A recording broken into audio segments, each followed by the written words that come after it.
Welcome to the 12th season of Heart to Heart with Anna. Our theme this season is organ donation and transplantation. I'm Anna Jaworski, your host, and we have a terrific show for you today. Today's show is Transplant Sisters, and our guests are sisters Amy and Jessica Cowin.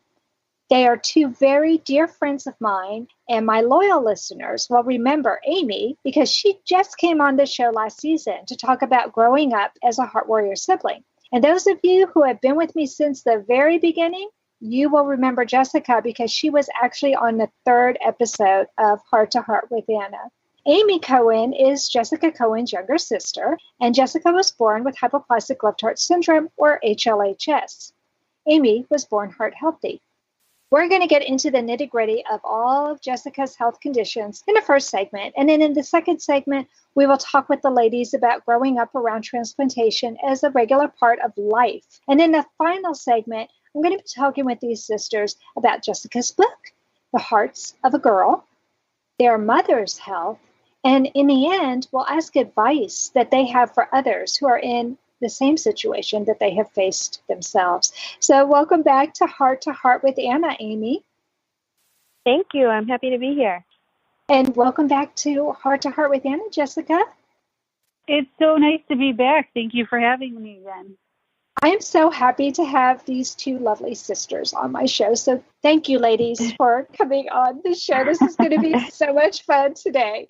Jessica, since you're the oldest, I'm going to go ahead and start with you. And I said in the opening that you were born with hypoplastic-left-heart-syndrome, or HLHS. And I think for the rest of the show, let's just say HLHS because that's a little bit easier. Can you share with us briefly what your surgical journey was like for you from infancy to high school?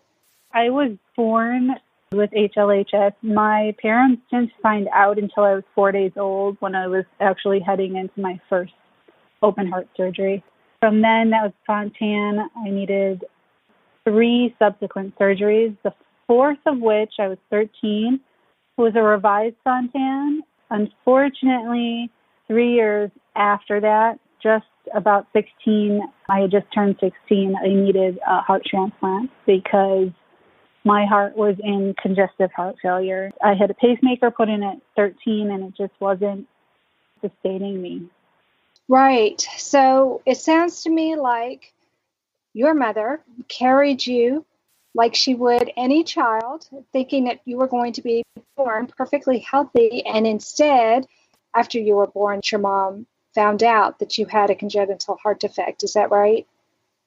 Yeah, that's right. Because at that time, I was born in 83, they had no way of testing to find out if there was a heart condition. There was also no way of figuring out heart health at that point in time. I mean, I know now they can tell maybe like 20, 23 weeks if the babies have heart conditions now. I mean, my mom had a sonogram and nothing had shown up irregular on the sonogram and all her normal checkups, and that's all she could do at that point in time. I think the awareness and the knowledge of, let's check to make sure everything is healthy, including a baby's heart, is so normal now. They just didn't do it back then. And right. She didn't find out until I was born, and my cardiologist that I had from 4 days old till I was 16, there's something wrong.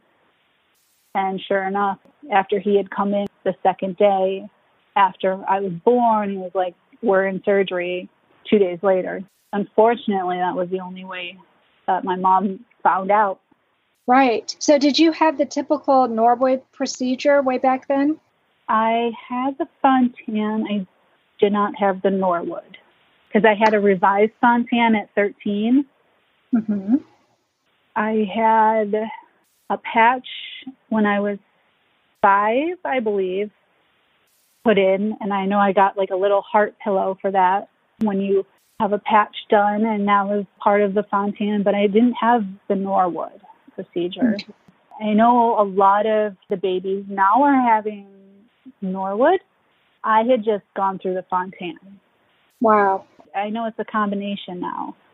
Right. Yeah. My son was born 10 years after you in the 90s. He was born in 1994.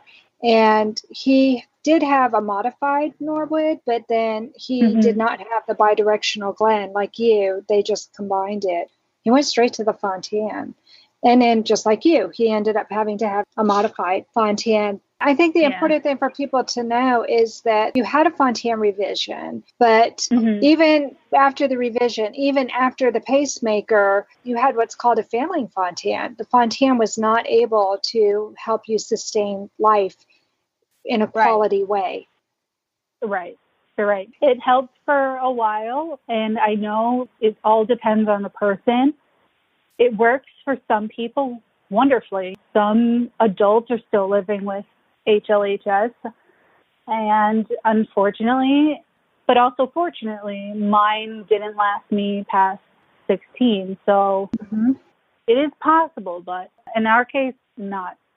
Yeah, it was a really rough time for you, I'm sure, because you were in high school, and high school is difficult enough without having a failing Fontan physiology. And if you all want to have a better idea of what Jessica was facing, you have to get her book, The Hearts of a Girl. She does such a good job in the book describing what her life was like. Get the book, The Hearts of a Girl, and then you'll have all those questions answered. But let's go to Amy now and talk to Amy for a couple minutes. Amy, you're 3 years younger than Jessica, so that meant that she had already had 2 surgeries by the time you were born and only 2 years old. So you probably don't even remember any of that. But I know from our show last season that you did understand a lot more about Jessica's surgery when she was in high school. Jessica got that call that a heart was available for her when she was 16 and you were 13. So share with us what you remember from that day and that chapter in your life. Jessica and I have always been really close, and we were doing something. I remember like it was yesterday. We were sitting up in Amy's room watching some sort of trauma life in the ER show. You're kidding. Oh my gosh. No, I'm not. No. Like we were sitting on the bed together, hanging out, watching some trauma hospital show. And it was a Saturday night. Oh my gosh. Okay, so there you were. Obviously, this is going to be really fresh for Jessica because it happened to her, and she just wrote a book about it not long ago. So I'm sure it's really, really fresh. And you were only 13, right, Amy? So maybe it's not quite as clear for you. I remember what happened after that. We got the phone call and kind of like frantic, and Jessica was supposed to have a Make-A-Wish the next weekend or something, or 2 weekends, and she said, "I'm not going to the hospital." And so I promised her we would go horseback riding after she had the transplant, and I do not like horseback riding. Oh my gosh. That got her in the car. Oh, such a good sister. Yeah. Well, long story short, I'm sorry to interrupt again. Just to clarify, we had been on a trip where we were horseback riding. Amy's horse freaked out, so it scared her, and I had liked it. Since then, I've refrained from wanting to go horseback riding because I don't want to hurt the horses. But that's how that happened. Oh, my goodness. So Amy put aside her own fears and traumatizing experience with the horse because she knew that that would motivate you and get you into the car. Okay, so tell me some more, Amy. It was a long car ride, it felt like, because we were trying to call our grandparents, and they weren't home, but our great-grandma was. We didn't want to exactly tell her what was happening and freak her out. We went to the hospital. My mom's friend, Barbara, met us there, and our uncle met us there. They got Jessica prepped, and we all walked to the operating room and said goodbye. And then really long night, like 12 hours later, they came out and said she was doing okay. And then not exactly sure like how long after that we saw her, but it was a really long night in the waiting room. So my mom and I were cuddled up together and trying to sleep off and on, and very worried and scared, obviously. Then she was in the hospital for a month after that. I don't know, I was there a lot. I missed a bunch of school, which was great for me. Because I didn't like going to school anyway. It was just a very crazy time, very traumatic, and people don't know what you're going through, and it's hard to explain. And nobody really understands at that age what you're going through, and it was a difficult time, but good also. Right. One of the things that I've appreciated getting to know you ladies, and I feel really blessed because I don't have this situation with all of my guests, but I've actually been able to meet Jessica and Amy and their mother, Eileen, face to face on more than one occasion. And we have had some very long dinners and very long conversations. I feel like I'm very close friends with you. And I know from having met with you and had dinner with you and shared stories with you that this whole situation brought two sisters who were already close even closer. Yeah, very much so. And even with our mom, too. I think there's just something that kind of happens. You can't really put your finger on it, but I think it's you appreciate your support system. You appreciate the people you have so much more. Yeah. So, Jessica, tell us about the health crisis you faced when you finished your bachelor's degree from DePaul. I was actually in really good health for the most part throughout my undergrad. I was behind maybe 2.5 years. So I finished my bachelor's in business management at DePaul. Amy finished at the same time as well because I was 2.5 years behind. I had caught up to her. We graduated in 2008. And then a few months after graduation, I had gotten a job at one of the stores at the mall. My back hurt, my feet hurt. Like, it was so hard to stand. I was having other issues, having trouble breathing. I was in the ER a couple times. And one time I was admitted because I had fluid around my heart. I think it was for a few days. It might have been a week. A doctor had come into my room that I'd never met before. He's from nephrology, the kidney doctor. He's like, has anyone ever told you you might need a kidney transplant? I was by myself at the time, and Mom and Amy had stuff to do, so I'm okay, except in these moments. And I was like, right. What are you talking about? No one's told me anything about this. I don't know what you're talking about. He's like, well, at some point soon you're going to need a kidney transplant. I don't even think I remember saying anything back to him until he, all right, have a good day. And I was like frozen. And I remember like tears you were in shock. Starting to completely. And tears started to roll down my face. I called my mom right away. Mm-hmm. She couldn't understand me, so I was frustrated. What are you saying? I'm like, I was just told that I need a kidney transplant. It was literally out of nowhere that we were told. But unfortunately, that's one of the side effects of one of the medications that I'm on for life. We weren't told side effects that extensive. That was an interesting time as well. Out of the blue, I think that whole period, I was in shock still. So at that point, I had no idea that I was facing another transplant. Texas Heart Institute were offering us a mechanical heart, and he said, no, Dad, I've had enough. Give it to someone who's worthy. My father promised me a golden dress to twirl in. He held my hand and asked me where I wanted to go. Whatever strife or conflict that we experienced in our long career together was always healed by humor.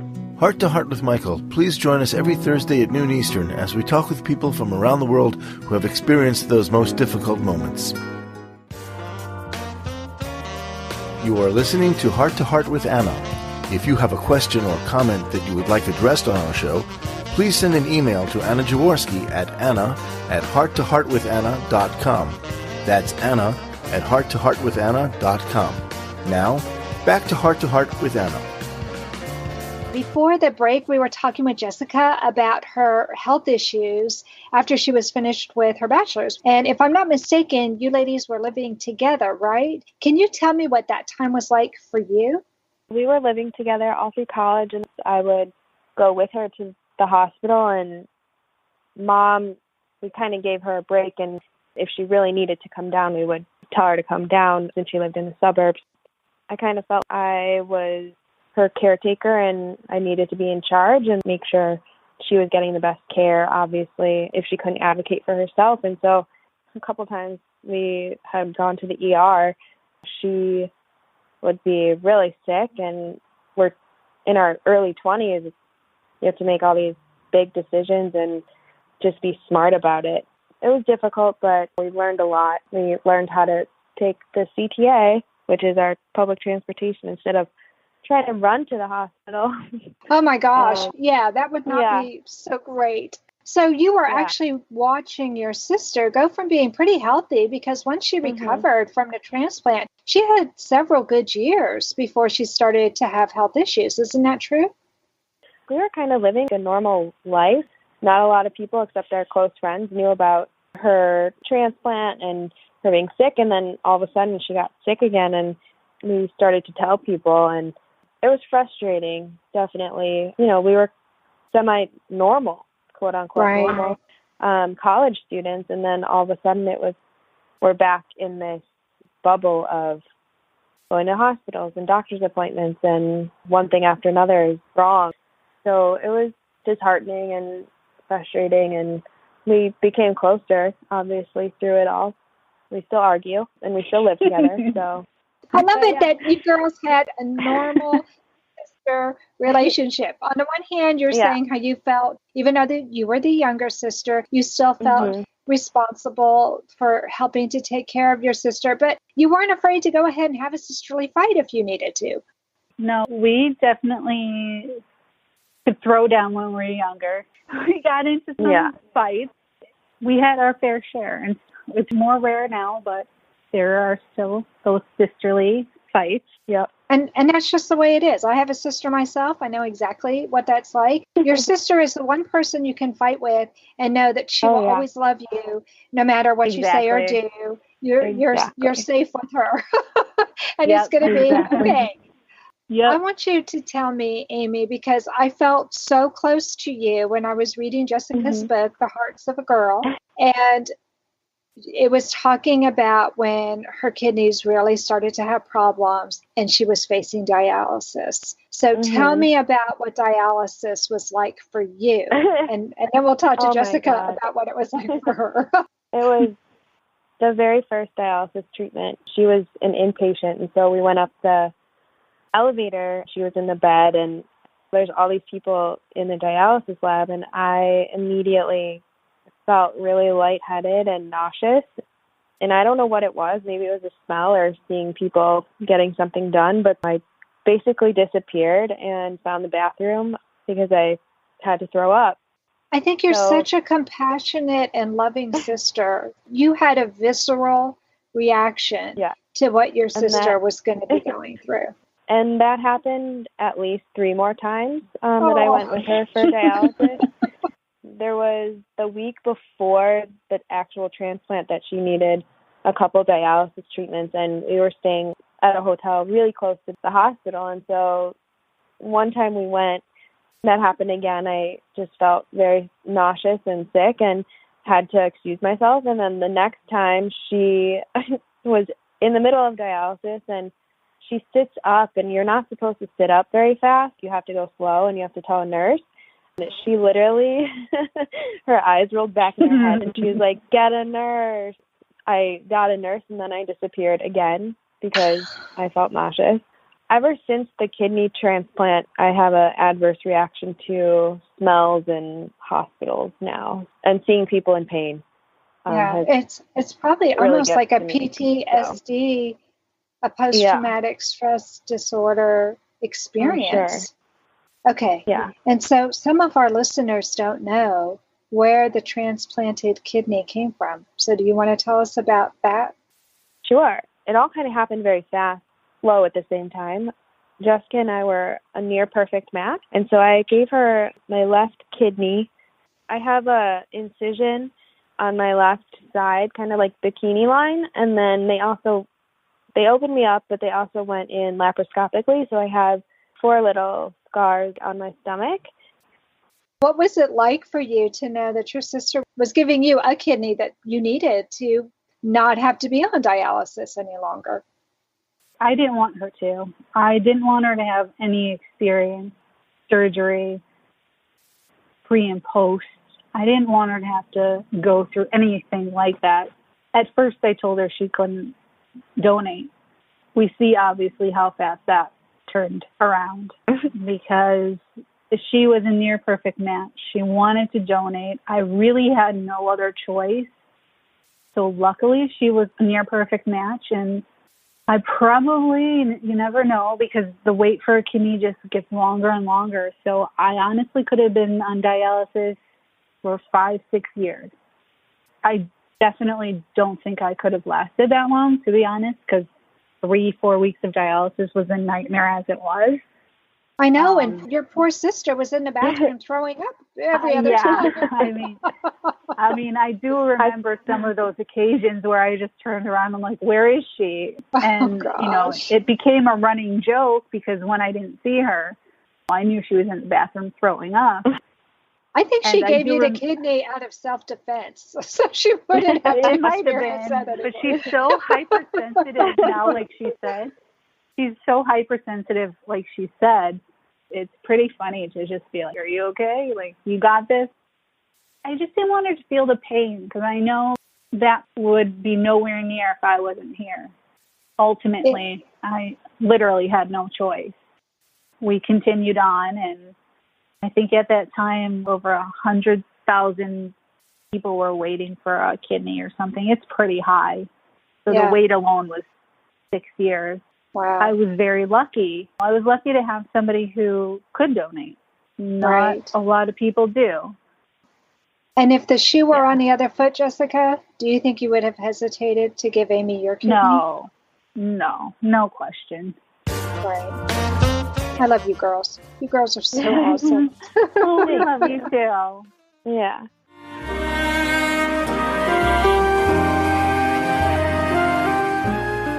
Home Tonight Forever by the Baby Blue Sound Collective.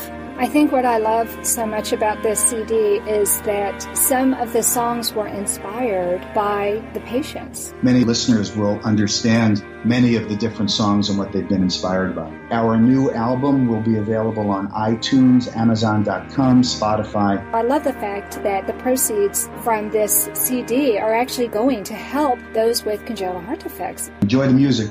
Home Tonight Forever.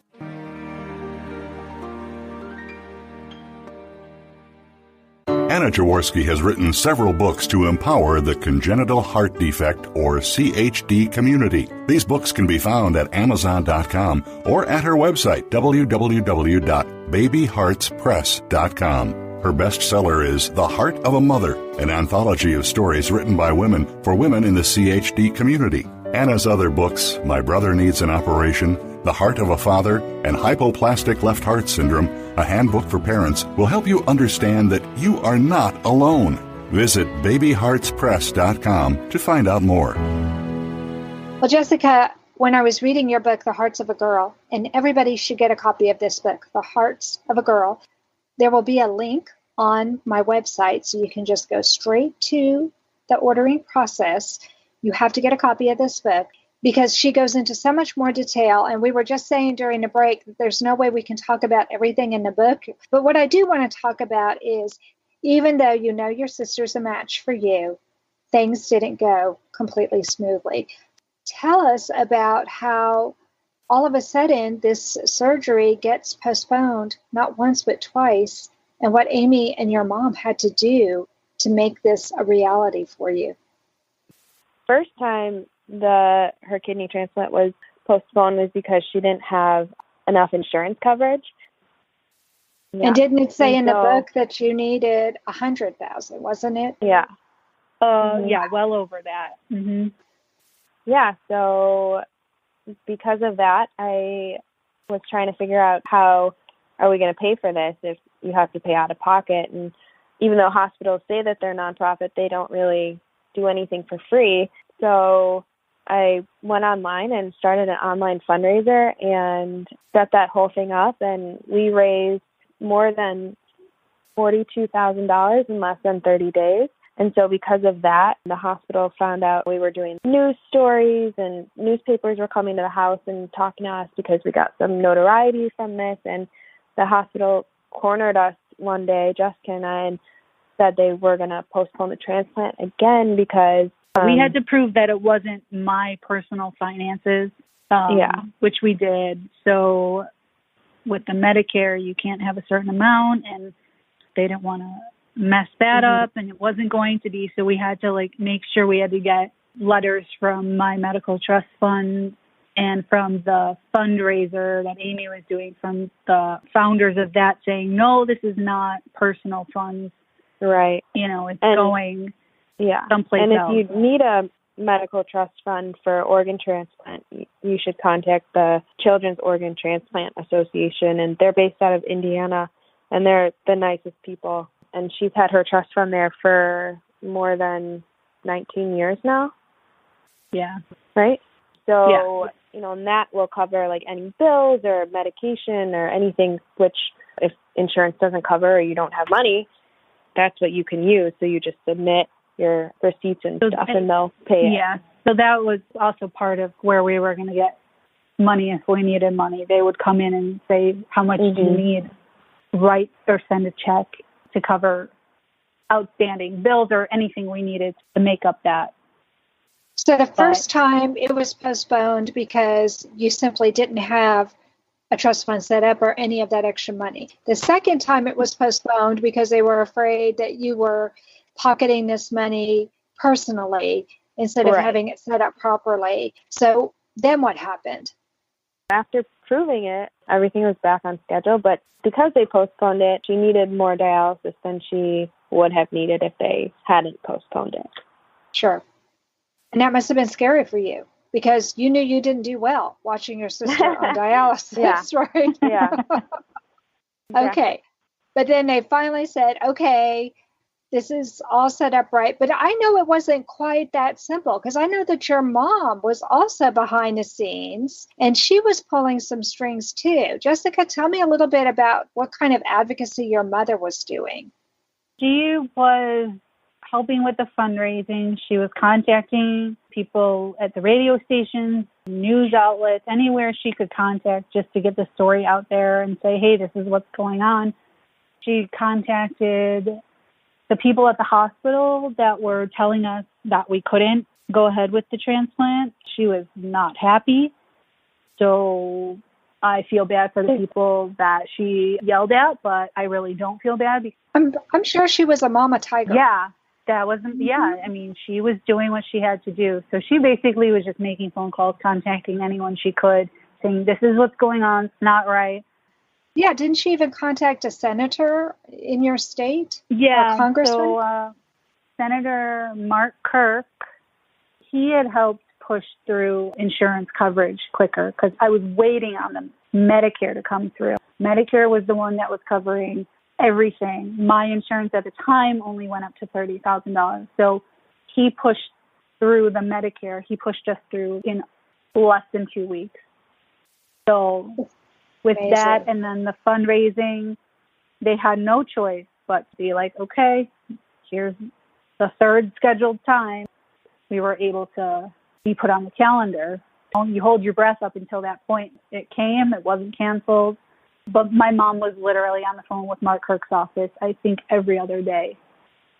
And she was were actually amazing. Very nice. Yeah. And they were very helpful. And it's not usual that you say that. At that point in time, for what it was, they did everything they could. Right.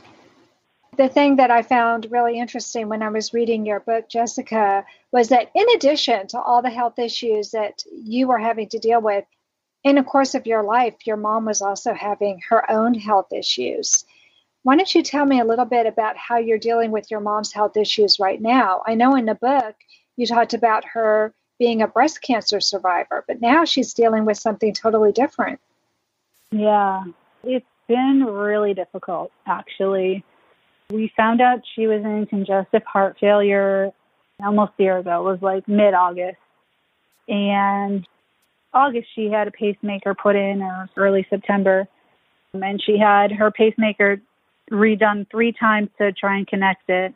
There's connection issues that she's dealing with now, but there's also a real possibility that she's going to end up needing a heart transplant, which was like, it's so hard for us to even wrap our heads around it, talk about it. Sure. it's like, where did this come from? It's literally like, again, we got knocked out in a fighting match because you didn't see it coming. Right. At all. She just went to see my transplant doctor on August 2nd. And we just take it one day at a time. We're always calling, how are you feeling? She's still the same person, but she's changed a little, if that makes sense. Sure. I think something like this has to change you. It's one thing to be Mama Tiger and to be the advocate for your baby and to fight like crazy. Yeah. And I know you weren't a baby, but I'm a mom. Your children are always your babies. It doesn't matter how old you are. Yeah. But then it's something totally different to be older, to have experienced it vicariously through your child, and now to know you are facing that yourself. And I know Eileen. Yeah. I'm sure she is putting on a brave front. She doesn't want you girls to be worried about her. And yet she's facing probably, aside from her breast cancer scare, this has got to be the most frightening thing that she's ever had to confront medically. Yeah, I mean, there are no words. I know I'm not a patient. I always say that to begin with. So my role has shifted to being a caregiver, and I hope to heaven above that Amy doesn't have to face anything. And that's partly why we're doing this study. There's a genetic and genome study to see if it's a genetic condition that runs in the family or not. So we're not sure if this is genetic or not for Mom yet. I think it's fascinating that all of you have decided to take part in this genome study. So maybe you can answer some questions. Is it a genetic mutation, or is this something that's acquired on your mom's part? I think until you actually take part in this study, you're not going to know. And you ladies are actually going to be providing some data that might answer some questions that all of us have regarding this condition. I think it's fascinating. Right. There's a possibility that none of it's genetic, but my uncle is also having issues with his artery and his heart. Grandma, our great-grandma had a minor heart condition, so we don't really know until this is tested, so it'll be interesting. And how many family members are taking part in the study? 4 of us. So Amy, me, Mom, and our uncle. Wow. So Amy is the only one who's completely asymptomatic, right? Right. Friday, I'm going to have an echo and an EKG, and they're going to take blood from all of us, I think. But you're still asymptomatic. Right. You haven't had any symptoms of congestive heart failure or any kind of problems. Amy, tell me what advice you would have for somebody whose loved one has been told they're going to need a transplant. Definitely talk about it, confide in each other and friends.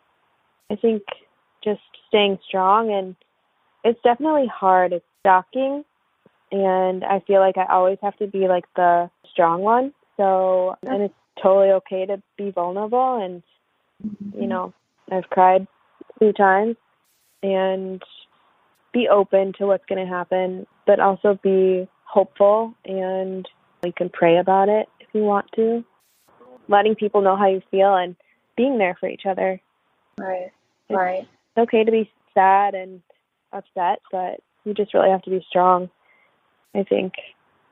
Be strong. Yeah, I think you do have to be strong. And I think you're right, though, that it's okay to be vulnerable. And I can't imagine being in your shoes and not shedding some tears. How frustrating to see someone you love go through something and you're fairly powerless to do anything about it until you weren't, until your superpower was, hey, I'll just give her my kidney and we'll at least take care of this one problem, but you couldn't give her your heart.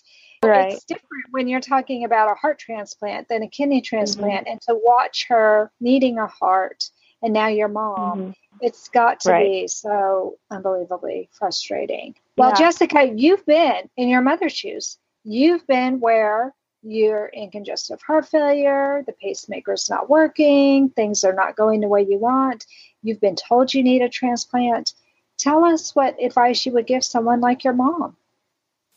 I think Amy and my mom, and they always tell me I'm strong, but I think they're in more ways than one way stronger than I am, because I literally broke down.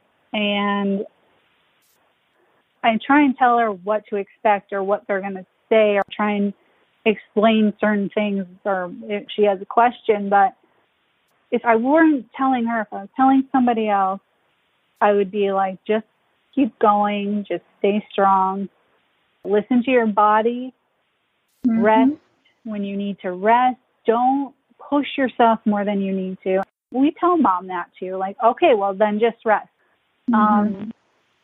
It's just one of those things. You just don't want to have to talk to a parent about it. Sure. And tell her what to expect. Yeah. It's very hard to talk to her about it for me and for Amy, but... Yeah, sorry to interrupt, but our no, you're dad fine. asked us, he pulled me aside and he's like, well, so what should I be looking for? Like, what do you remember about Jessica being sick and waiting for a transplant? I'm like, well, it's completely different. She had been sick for a long time when she needed the transplant. And with Mom, it's like coloring, like look at her face, like appetite. Is she tired? It's like, what do you tell somebody? Yeah. It's hard, definitely difficult. Yeah. I mean, she saw the doctor. There's a chance that if they can get the pacemaker working to where it's actually working, then she can lay off the transplant talk. They're still going to lift her just as a safety net, which still throws me off. Like thinking she's on newer medication that's supposed to be really good for CHF. She's also working with my doctors at Northwestern to try and get this pacemaker back up and working. It'll help her with her functioning. We're hopeful that that's going to make the difference with the medication she's on and then fixing the pacemaker. But it is completely different from me, you know, in the fact that I was sick for so long and it never really went away until after the transplant. And this just has been less than a year, which is also super scary that they're already talking transplant. Right. It's just been a complete mind bender, I think. Yeah. So I can see your struggle where you remember what it was like. You don't want to be talking about that constantly because you have to have some downtime where you can focus on the latest television show or going to see a movie and we or don't anything else. And I don't exactly want to rehash it all because she knows it. Right. Not like she doesn't know it. It's just a totally different perspective. Right. I think having you girls so close to her, she's so lucky that you're not all the way across the United States, but you're very, very close in location to her. And I'm sure that's a comfort to her because you can be there. You can drop everything and be there for her if she needs you. And I know her well enough to say that she wouldn't be afraid to reach out to you girls. Oh, no. No. You guys are like the Three Musketeers. Yeah. That's what I love about you. I mean, it's one for all and all for one.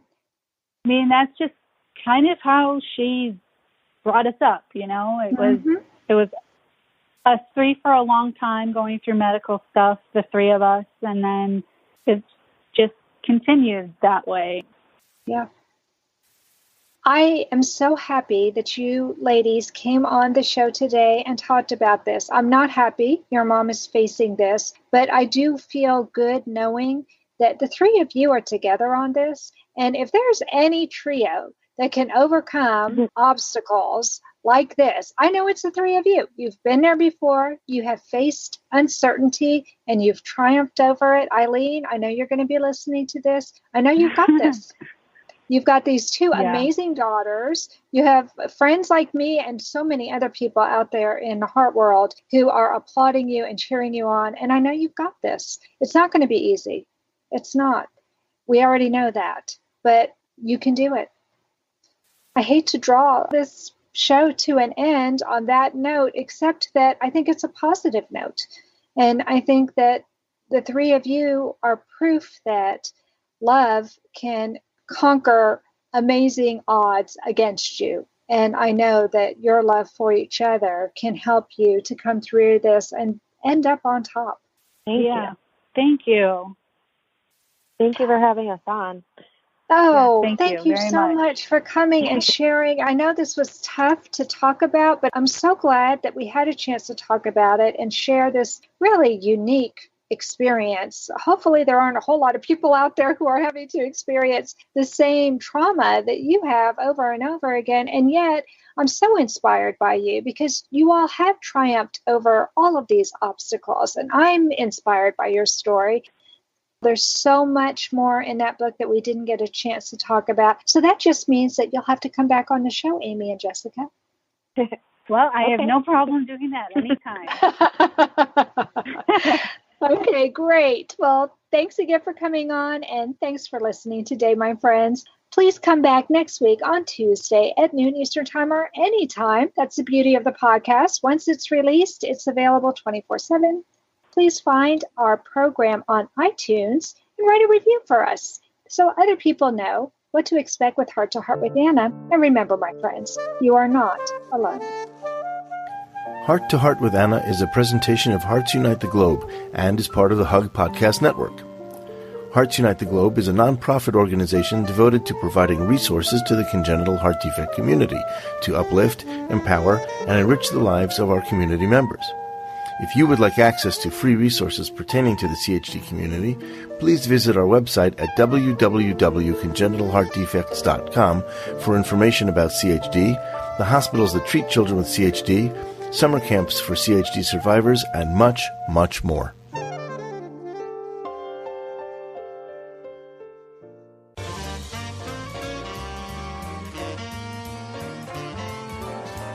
Thank you again for joining us this week.